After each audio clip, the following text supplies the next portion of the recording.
আমি এই মুহূৰ্তলৈকে 1,20,840টা নিযুক্তি দিবলৈ আমি সক্ষম হৈছো।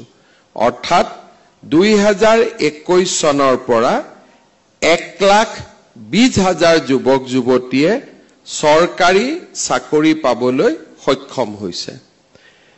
অহা 10 অক্টোবৰ তাৰিখে আমি ৰাজ্যত একেলগে আৰু প্ৰায় 40,000 যুৱক যুৱতীক নিযুক্তি দিম।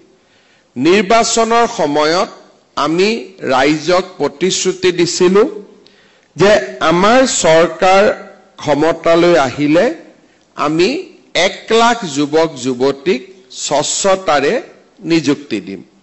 কিন্তু সময় আৰু পৰিৱেশৰ লগত খাপ খুৱাই আমি 1,00,000ৰ নিযুক্তিৰ দেওনা পাৰ হৈ গৈ আমি প্ৰায় 1,60,000 নিযুক্তি সম্পন্ন কৰিবলৈ আমি সক্ষম হম।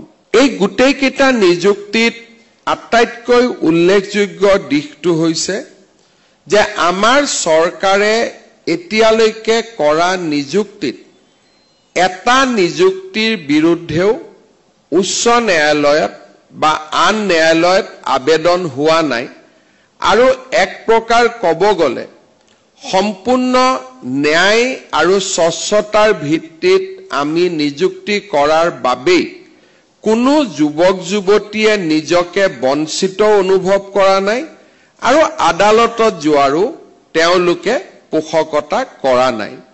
অৰ্থাৎ চাকৰি পোৱাজনেও স্বচ্ছতাৰ ওপৰত আস্থা ৰাখিছে আৰু চাকৰি নোপোৱাজনেও চৰকাৰৰ ওপৰত বিশ্বাস ৰাখিছে যে যিগৰাকীয়ে চাকৰি পাইছে মোতকৈ তেওঁলোক অধিক যোগ্য, মই এইবাৰ নাপালো।